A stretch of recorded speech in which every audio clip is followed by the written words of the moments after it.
Bonsoir à toutes et à tous et bienvenue dans ce journal. Au sommaire de cette édition du mardi 26 octobre 2010, nous évoquerons l'hommage des anonymes et des personnalités politiques à Georges Frêche, décédé dimanche après-midi à Montpellier. Les deux derniers matchs de 12e journée de Ligue 2 avec le match nul du Nîmes Olympique 0 partout hier soir sur la pelouse du Havre. Enfin, nous reviendrons sur une séance de dédicace qui s'est déroulée le week-end dernier à Nîmes à l'occasion de la sortie du dernier album de Lucky Luke. Un journal que nous débutons donc avec la disparition de Georges Frêche, toujours à la une de l'actualité régionale. Beaucoup de monde ce matin aux abords de la Chapelle Ardente qui a été installée à l'hôtel de région. Anonymes et personnalités politiques sont venus rendre hommage au président du conseil régional, décédé dimanche après-midi à la suite d'une crise cardiaque à son bureau à l'âge de 72 ans. On reconnaît sur ces images un fidèle de Georges Frêche, le président du conseil général du Gard, Damien Alary, sans oublier le maire de Montpellier, Hélène Mandroux. De nombreuses personnalités politiques et d'élus venus des quatre coins de l'Hérault et de l'agglomération montpelliéraine qui ont confié leur émotion à Jean Brun. Même si on commence à se faire l'idée que cet homme n'est plus là, de voir cette dépouille et tous ces hommages, c'est poignant. C'est poignant parce qu'on avait l'impression que c'était un homme immortel. Je sais pas, il avait tellement survécu, il avait tellement dépassé toutes les souffrances, toutes les difficultés, de tout genre d'ailleurs, qu'on pensait que cet homme-là était un roc inattaquable et encore une fois immortel. Là ce matin c'est l'émotion parce que le choc est passé. Le désarroi, l'incrédulité est passée, maintenant c'est réel. Et en plus, c'est la première fois qu'on se retrouve tous au même endroit. Donc je crois qu'on se donne, un certain d'entre nous, le droit aujourd'hui de craquer sur l'émotion d'avoir perdu un ami, un être ce type d'être qui vous apporte quand vous le rencontrez. Voilà. Et quand vous travaillez, en plus, quand vous avez la chance d'avoir travaillé avec lui. Aujourd'hui, il n'y a même plus de colère. Il n'y a même plus de colère après le mauvais sort. Il n'y a même plus de colère après la nature. Il n'y a même plus de colère après les gens qui en disent du mal. C'est plus l'heure. Il n'y a même pas de discussion sur l'avenir. Aujourd'hui, à l'instant, je crois cet instant, on le finira demain à la cathédrale. Voilà, c'est la séparation d'un être cher. On se donne de la force mutuellement parce que c'était un homme tellement attachant et on en a fait une caricature parce que c'est vrai qu'à l'extérieur il se montrait un peu brutal, mais c'est un homme qui a tellement fait et qui a tellement eu de cœur avec les uns et les autres. Moi, quand mon mari est décédé il y a 9 ans d'une crise cardiaque également, nous étions en passage de district à l'agglo. Il avait un agenda plein et il a tout laissé et avec Claudine ils sont venus me voir à la maison. Et ça, c'est des choses qu'on ne peut pas oublier, je veux dire, et je le ressens encore plus aujourd'hui. C'est pour vous donner l'ampleur du personnage qui a une humanité profonde et c'est pour ça qu'on est tous si attachés. Alors bien sûr qu'il avait des défauts, mais qui n'en a pas. Mais quand on voit tout ce qu'il a fait, on ne peut pas accepter qu'on mette ses défauts en avant et qu'on laisse de côté ses qualités d'homme et de cœur. C'est dur. Pour moi, j'étais abasourdi. Nous avions de l'affection l'un pour l'autre, mais nous avons eu des collaborations parallèlement pendant près de 30 ans. Tout ceci dans la plus grande estime, cette gestion que nous faisions des collectivités, d'abord notre ville, et sa ville de Montpellier, tout ce qu'il a fait pour, puis la région où il a apporté une nouvelle façon de gérer, d'administrer et surtout aussi de réaliser. La décision a été prise rapidement, exécutée. Et sous des ordres un peu rudes, c'était un homme très sensible, fidèle en amitié, et qui savait déléguer. Quand une décision était prise, elle était mise en œuvre. Rappelons que les obsèques de Georges Frêche auront lieu demain matin, mercredi, à la cathédrale Saint-Pierre de Montpellier. Une disparition brutale qui conduit à une réorganisation de l'organigramme régional. La présidence par intérim étant assurée par Josiane Colleré, dans l'attente du vote d'un nouveau président par l'Assemblée des conseillers régionaux au cours du prochain mois. Rappelons que Josiane Colleré était jusqu'alors vice-présidente de Languedoc-Roussillon, déléguée à la culture. Du fait de son poste de président de conseil général du Gard, Damien Alary, qui demeure vice-président nommé de la région, ne peut actuellement prétendre à la présidence de Languedoc-Roussillon. La semaine dernière, c'est sur le domaine du Scamandre que se sont déroulés les ateliers du réseau rural à Languedoc-Roussillon. Une journée au cours de laquelle a été abordée la question de la préservation des territoires agricoles au travers de la gestion et du développement de l'espace rural. Un débat où les intervenants ont été amenés à s'exprimer sur les questions d'arrachage, de mise en jachère, de friches et de construction immobilière. Différentes pistes de réflexion ont été lancées. Alain Bellon nous en propose une synthèse. Le risque, effectivement, c'est une urbanisation un peu anarchique sur l'ensemble des territoires sans véritable réflexion. Moi, je considère que les élus locaux, et notamment les maires, qui ont ce pouvoir encore, je considère qu'ils doivent prendre leurs responsabilités, qu'ils doivent être courageux et qu'ils doivent veiller à préserver le potentiel agricole de leur commune. Alors certes, il faut ouvrir à l'urbanisation, mais il faut veiller à ce que le potentiel agricole, les terres les plus fertiles, soient consacrées uniquement à l'agriculture, parce que je fais partie de ceux qui considèrent que l'agriculture régionale a un véritable avenir dans la région, mais même au niveau national et au niveau international, parce qu'on a des produits de qualité qui sont reconnus, qui commencent à se vendre correctement. Après, il faut faire en sorte que les agriculteurs puissent vivre décemment de leur travail, puissent valoriser leurs produits, et puis donc il faudra veiller à ce qu'ils aient accès aux terres pour justement cultiver ces produits. Le but d'une rencontre comme celle d'aujourd'hui, d'échange entre différents acteurs, élus, professionnels, agents de développement des territoires, c'est de montrer que on peut avoir deux attitudes par rapport au constat partagé, c'est soit baisser les bras, soit se dire il y a des solutions, il y a des outils, peut-être qu'on les connaît mal. Et c'est de montrer des exemples de périmètres d'agriculture protégée. Le premier en France vient d'être signé dans les Pyrénées-Orientales et va permettre justement de préserver l'outil agricole et de pouvoir envisager un développement à long terme. Il y a aussi des SCOT qui permettent d'envisager un développement des territoires conciliant zone d'habitat, zone économique et zone agricole. Et c'est sur ces différentes pratiques, sur les difficultés rencontrées, mais aussi parfois des expériences qui ont montré qu'on arrivait à dépasser ces blocages, que l'on souhaite échanger toute la journée.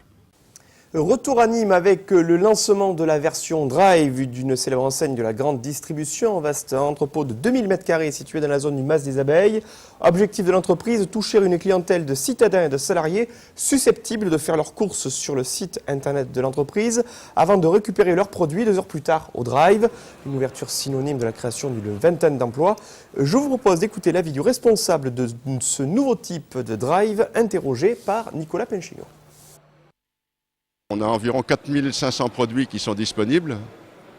Quand vous avez réalisé votre commande, vous la validez, vous réglez en ligne avec votre carte bleue et vous éditez un Gencode, ou bien alors si vous avez une carte fidélité, ce n'est pas nécessaire. Vous revenez ensuite avec ce Gencode que vous présentez, soit le Gencode que vous avez édité, soit la carte fidélité devant la borne de chargement. Et ça prend 3 minutes pour la retirer, puisque dès que vous arrivez, que vous vous présentez à une borne, les préparateurs sont avertis que vous venez de vous présenter.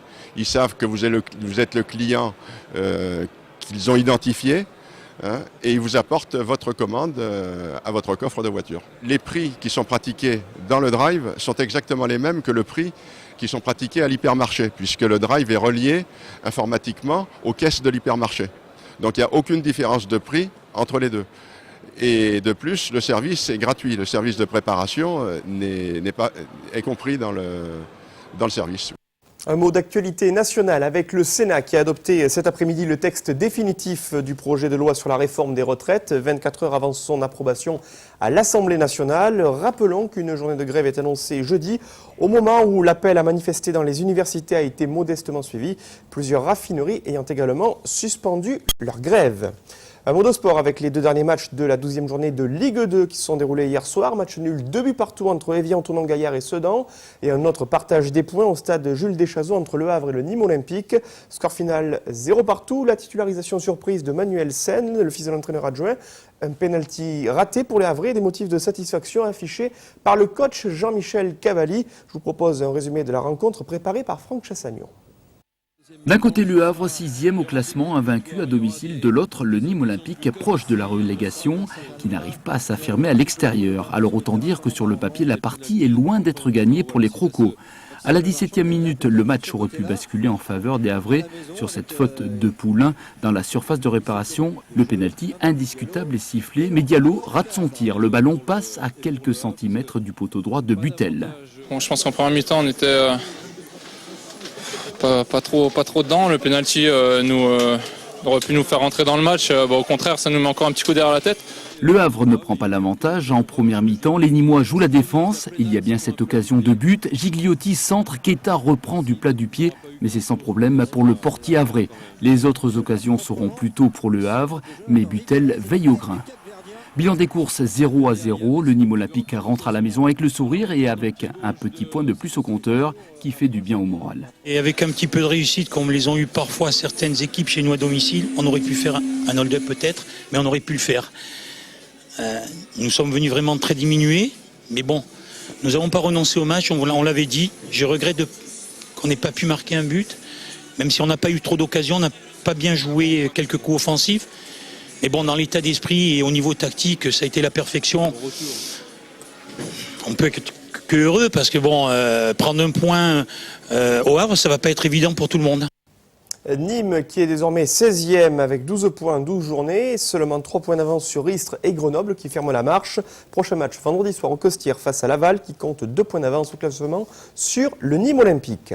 Un mot de taureau avec un retour sur le week-end qui s'est déroulé aux arènes de Rodillan. Malgré la pluie dominicale, ces courses de bienfaisance ont eu lieu et notamment été marquées par la joie de l'éleveur arlésien Olivier Fernet qui a vu l'un de ses taureaux gracié dimanche par le matador nîmois Marc Serrano.